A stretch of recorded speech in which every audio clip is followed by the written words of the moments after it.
नमस्कार। Fundamental analysis course के इस 8वें पार्ट में आपका स्वागत है। लास्ट टाइम हमने आपको एक असाइनमेंट दी थी जिसमें आपको आईसीआईसीआई सिक्योरिटीज़ के पिछले 5 साल का रिटेन अर्निंग्स निकालना था। वी होप कि आपने वो निकाला होगा। रिटेन अर्निंग्स कैलकुलेट कैसे करते एक बार फिर से रिपीट कर देता हूँ। रिटेन अर्निंग्स कैलकुलेट करने के लिए आपको नेट प्रॉफिट देखना होगा और उसमें से आपको डिविडेंड डिस्ट्रीब्यूशन टैक्स और शेयर बायबैक अमाउंट सब्ट्रैक्ट करनी होगी। आईसीआईसीआई सिक्योरिटीज़ ने अब तक शेयर बायबैक किया ही नहीं है, इसलिए आपको नेट प्रॉफिट से सिर्फ डिविडेंड और डिविडेंड डिस्ट्रीब्यूशन टैक्स सब्ट्रैक्ट करना होगा। रिसेंटली आपने ऑब्जर्व किया होगा कि बहुत सारी कंपनीज डिविडेंड देने की बजाय शेयर बायबैक ला रही है और कई बार आपके मन में ये सवाल भी आता होगा कि ऐसा क्यों हो रहा है, तो उसके बारे में भी आज हम बात करेंगे। कंपनी अपने प्रॉफिट का कुछ हिस्सा अपने शेयर होल्डर्स के साथ शेयर करती है, उसे डिविडेंड कहते हैं। जब कंपनी अपने शेयर होल्डर्स को डिविडेंड देती है तो उस पर कंपनी को डिविडेंड डिस्ट्रीब्यूशन टैक्स भी पे करना होता है। इस डिविडेंड डिस्ट्रीब्यूशन टैक्स की वजह से शेयर होल्डर्स को डिविडेंड के जरिए जितना फायदा मिलना चाहिए था उतना नहीं मिल पाता है। इसलिए बहुत सारी कंपनीज ने फिलहाल डिविडेंड देना बंद कर दिया है और अगर कोई कंपनी डिविडेंड दे भी रही है तो वो छोटे मोटे डिविडेंड दे रही है।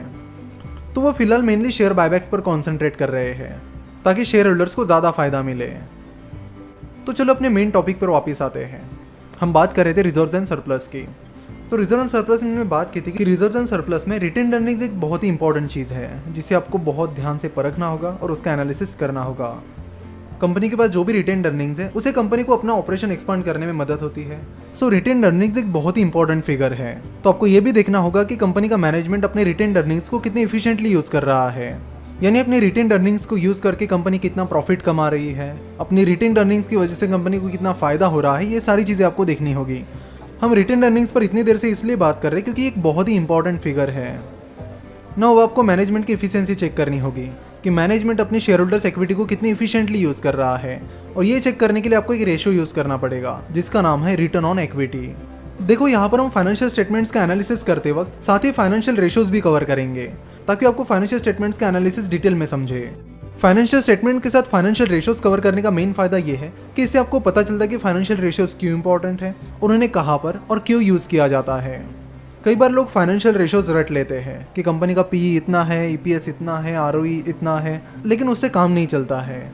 आपको ये पता होना चाहिए कि कंपनी का ईपीएस उतना है तो वो क्यों है, वो कंपनी के लिए सही है या नहीं। अगर कंपनी का आरओई इतना है तो वो क्यों है, वो सही लेवल में है या नहीं। तो ये सारी चीज़ें आपको पता करनी होगी और ये आपको अच्छे से तभी समझ आएगा जब आप फाइनेंशियल स्टेटमेंट्स के साथ ही फाइनेंशियल रेशियोज को भी समझ लोगे और उन्हें अप्लाई करोगे।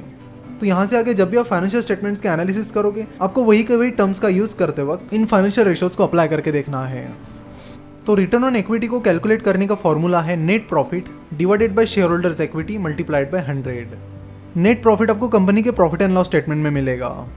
तो यहाँ पर आईसीआईसीआई सिक्योरिटीज के प्रॉफिट एंड लॉस स्टेटमेंट में देख सकते हो कि फाइनेंशियल ईयर 2017-18 में आईसीआईसीआई सिक्योरिटीज को 557 करोड़ का प्रॉफिट हुआ था। और यहाँ बैलेंस शीट पर आप देख सकते हो कि आईसीआईसीआई सिक्योरिटीज की शेयर होल्डर्स इक्विटी है share capital plus reserves and surplus is equal to 834 crore. तो चलो आईसीआईसीआई सिक्योरिटीज के फाइनेंशियल ईयर 2018 का रिटर्न ऑन इक्विटी निकालते हैं। तो फाइनेंशियल ईयर 2018 में आईसीआईसीआई सिक्योरिटीज को प्रॉफिट हुआ है 557 करोड़ का divided by share holders equity that is 834 crore multiplied by 100, जो कि निकल कर आता है 66%।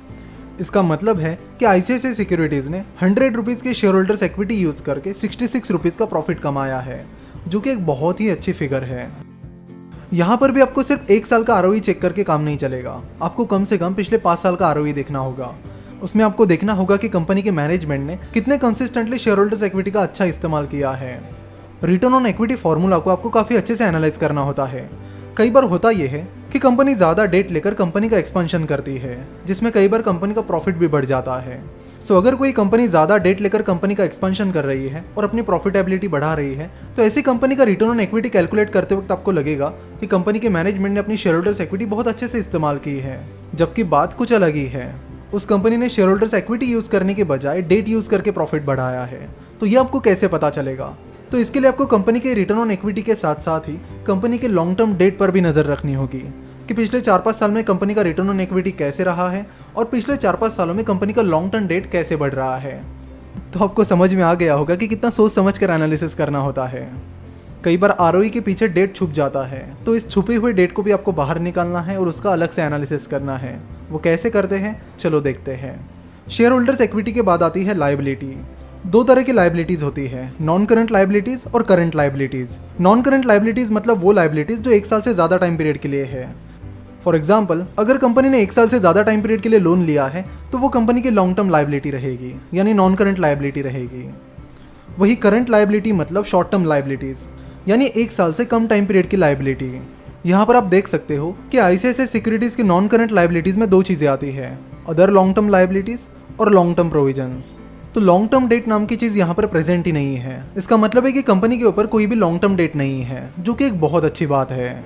पर हमें डेट का एनालिसिस तो करना पड़ेगा ताकि आपको लॉन्ग टर्म डेट से जुड़ी सारी चीज़ें समझ में आए। तो यहाँ पर तो आईसीआईसीआई सिक्योरिटीज़ के ऊपर कोई भी लॉन्ग टर्म डेट नहीं है। तो नेक्स्ट पार्ट में हम एग्जाम्पल के तौर पर एक ऐसी कंपनीज आपके सामने लेकर आएंगे जिसके ऊपर कुछ ना कुछ डेट है और फिर हम उस डेट का एनालिसिस करेंगे। वैसे फाइनेंशियल स्टेटमेंट्स का एनालिसिस एक बहुत ही इंटरेस्टिंग चीज़ है। कंपनीज के फाइनेंशियल स्टेटमेंट्स का एनालिसिस करने में हमें भी काफ़ी मज़ा आता है। जब भी हम बोर हो जाते हैं, करने के लिए कुछ नहीं होता है, तो हम किसी कंपनी का फाइनेंशियल स्टेटमेंट्स उठाते हैं और उसका एनालिसिस करते रहते हैं, जो कि हमें काफ़ी इंटरेस्टिंग लगता है और मज़ेदार लगता है। तो थोड़ा इंतजार करिए, इस फंडामेंटल एनालिसिस के कोर्स में हम फाइनेंशियल स्टेटमेंट्स को काफ़ी डिटेल में समझेंगे।